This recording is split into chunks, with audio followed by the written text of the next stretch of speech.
Do you And I believe if talk you about all of that. do you believe if excuse me, do you believe that if you didn't know your history, you'd have had the confidence, not the knowledge, because you can read and you can learn and still not know your history and believe in it. But if you didn't Absolutely. have that grounding, would you have had the confidence to write this book with the way you wrote it?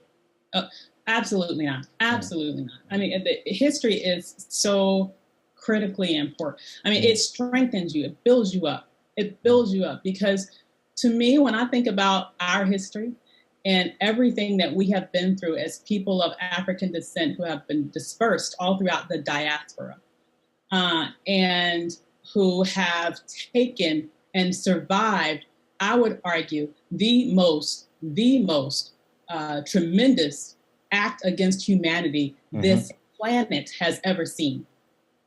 We are the survivors of that experience. And Wow. so to me, that tells me that we are descendants of the strongest of the strong. Mm, That's what that tells me. yes. We are the ones who survived. And so we are special, we are powerful.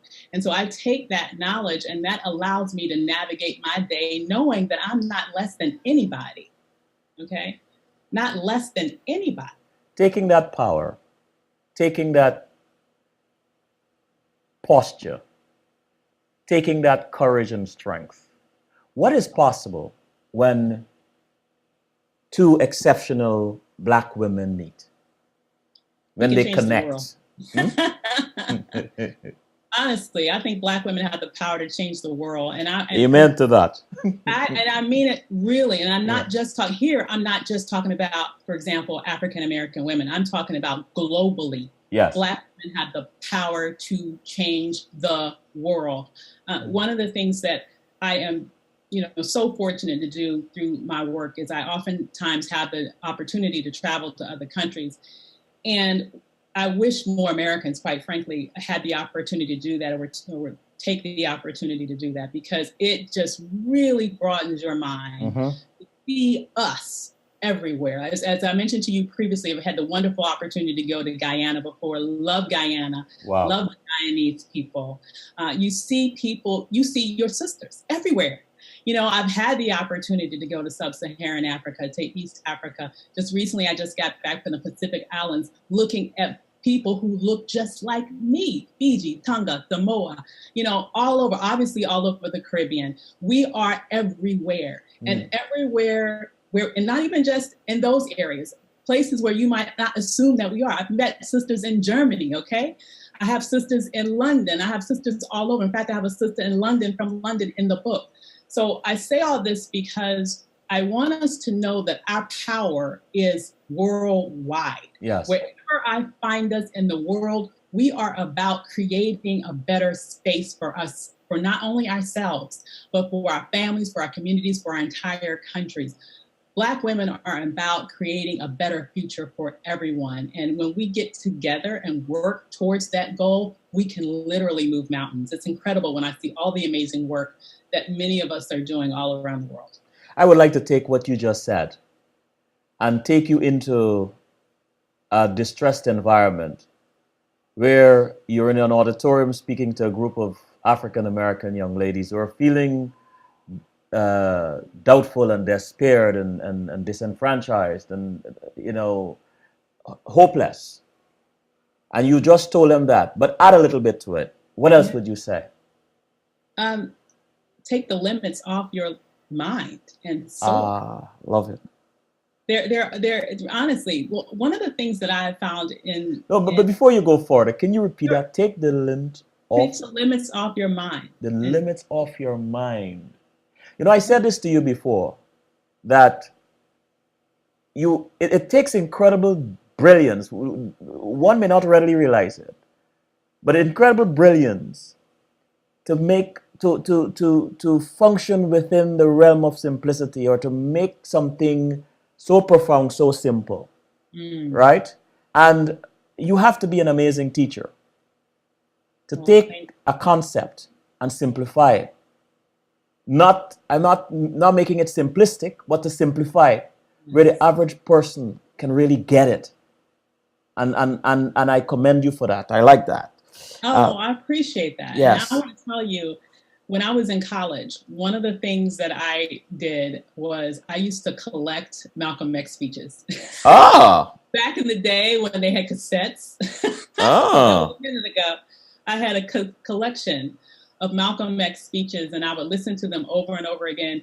And that is precisely what I loved about his speeches, is that to me, Malcolm was so brilliant because he could take highly complex subjects and boil them down in a very simple and relatable way so that every person could understand the most complex subject because he knew how to communicate in a way that was simple, moving, and powerful all at the That same time. that's a special kind of brilliance, and it takes special humility to get that. Yes, You know, yes, you talk about your history and how you were raised. And the last time you were here, you spoke so highly about your mother and your grandmother, who yes, means so much to you, right? yes, Now, they have impacted your life tremendously, you said. absolutely. Did you channel any of them as you wrote this book? I did. I shouted out my mom. I think it's the beginning of chapter 2. I can get the chapters a Wow. little up, but I tell a story from her childhood because once again, I think it's important for people to know how things were so different for Black women not so long ago. And the story goes, when she was a 13-year-old girl, they grew up in the South, she lived in the Jim Crow South. And she remembers a day in which her father received a visit from a white family friend, a white adult male. And she wasn't listening on the whole conversation, but she saw that, this friend was talking to her father. And then she heard her father's response to him. She didn't hear the question, but she heard her father's response. And her father's response was, I didn't raise any daughters to work in a white man's kitchen. Whoa. Yes. so, so with that response, it really showed that she was set on a different path. In the era in which she came up, obviously, as this example shows, it was not unusual for a Black girl's childhood to be truncated and for her to start working in white homes at a very, very young age.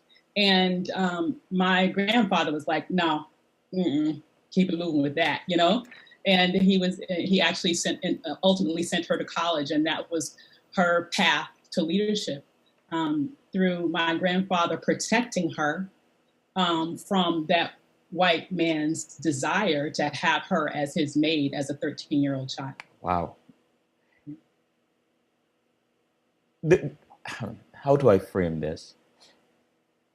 How would each of them, or either of them, or each rather, resonate or react to this book? How exceptional Black women lead, and Oh, and and which area in particular will resonate to each of them? So that is a 4 part. You got to tell me about each mom and then grandmother. my So God. one is called mom and one is called other mom. I think that's Yeah, exactly. You remember, yeah, exactly. yeah.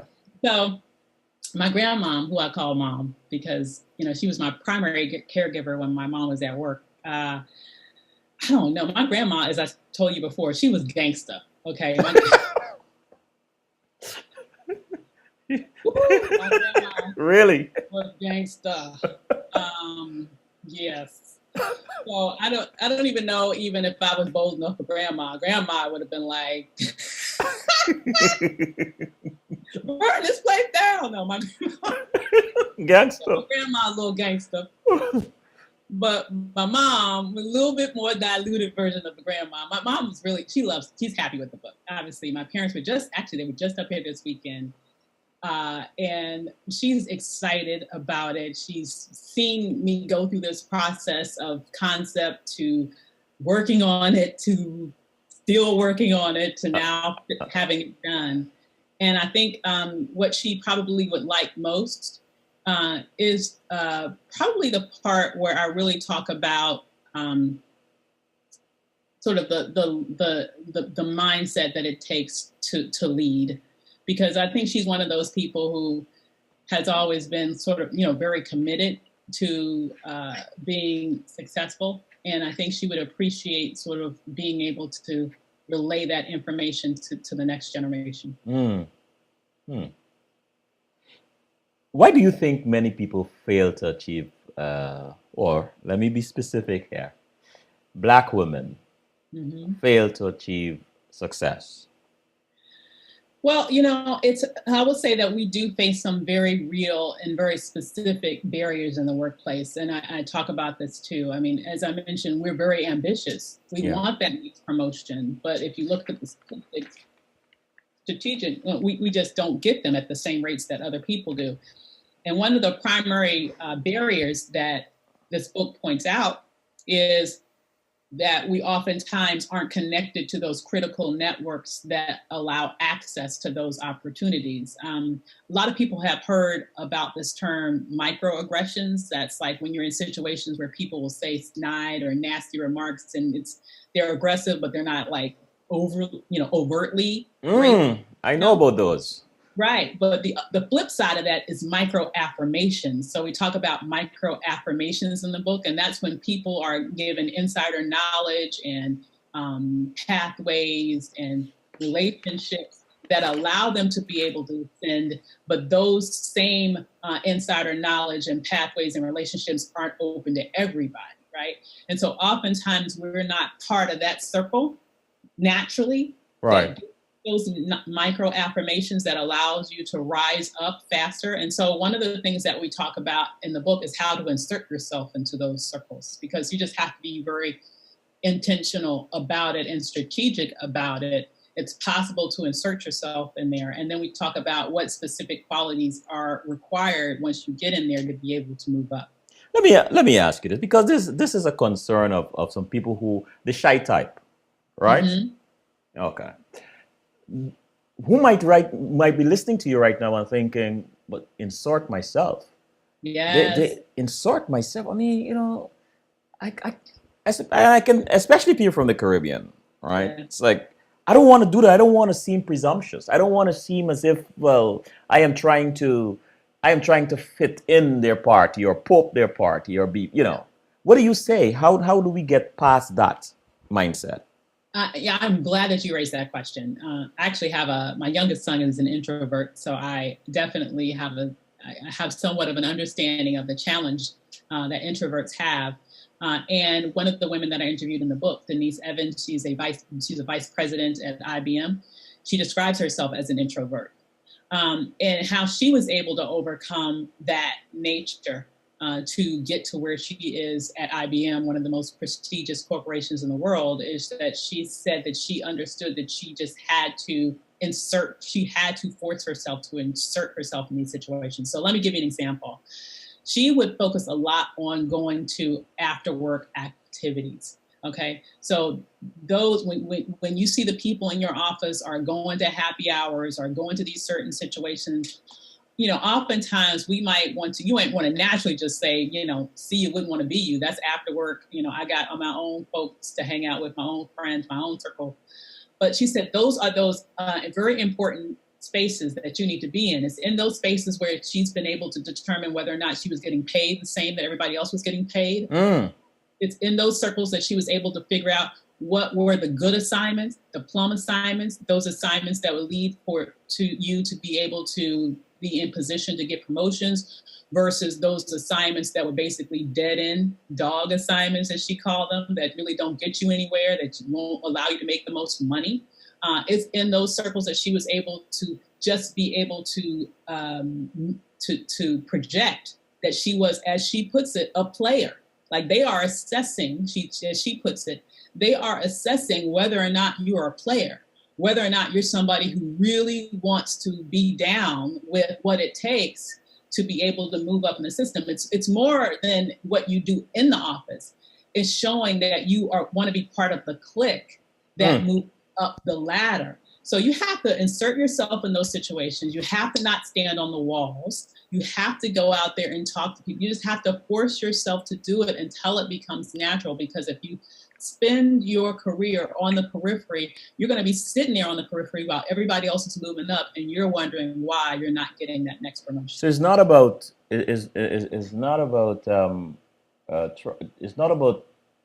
trying to convince them. Gosh, I just missed the point that I thought of. It is like making them comfortable. It's not like forcing yourself to be accepted, but it's like it's really about them feeling that you are a player and being comfortable that you're part of the team. Exactly. I'm not saying that you are, you're not trying to sort of shuck and jive. I'm trying to think of a better way to say it, but Yeah. I'm sorry. We get what you mean. No, I'm not talking about doing that. I'm talking about interacting with your equals. You are an equal, at least. Okay, so there's no shucking and jiving going on here. When you're in Rome. Yeah, exactly. When in Rome, you do as the Romans do. And so if, she even said, for example, I don't drink, but if they're going out to a bar for happy hour, I'm going out to the bar with them. I may have some, ginger ale, but I'm there. I'm interacting. I'm socializing. I'm getting this critical insider information that I wouldn't typically get in the actual office, right? Because when they get juiced up, they're going to be telling stuff, right? Oh, yeah. Before I go on a quick break, all right? I forgot that, I just got so caught up in this conversation. Before I go on a break, where do people get your book? Sure. Well, you can go on Amazon.com. Right now, we're having a little bit, this is one of the things I was scratching about yesterday. Right now, it's my Kindle version is up there. The paperback is not up there yet, but it should be up there shortly. But you can also go to avisjonesdeweever.com, grab a free download that I have about developing your own career vision and action plan. And there you'll get on my list, and I'll be able to tell you when you're able to get the hard copy as well. Well, you know what I just did, Avis? Yes. As we were speaking, I just put the book on the other side of the screen. Yay. Yeah. So, I mean, the boy can do things like that. I'll do my Vanna White impression. Let's take a break.